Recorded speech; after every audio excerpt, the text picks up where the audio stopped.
aksi diam, sehingga tadi mungkin teman-teman melihat bahwa teman-teman kita semua peserta aksi ini menutup mulut dengan kain hitam. Itu artinya sebagai tanda berduka.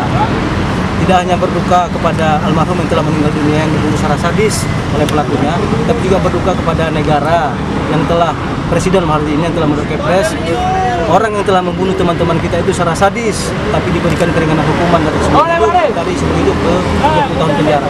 Artinya kita tuntut hari ini, semoga Presiden terbuka hatinya untuk mencabut nama Inyoman Susrama yang kini tertera di nomor 94 dari 115 terpidana yang mendapat remisi dari 20 tahun dari seumur hidup ke 20 tahun penjara.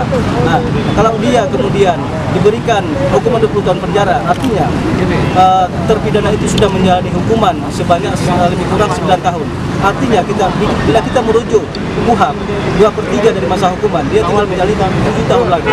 Artinya 7 tahun lagi yang tidak seimbang dengan kebiadaban, dengan apa yang dilakukan kepada teman-teman kita itu. Andai teman-teman mungkin kita minta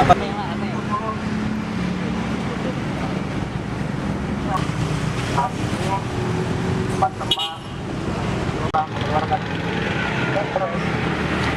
nomor 29 tahun 2000.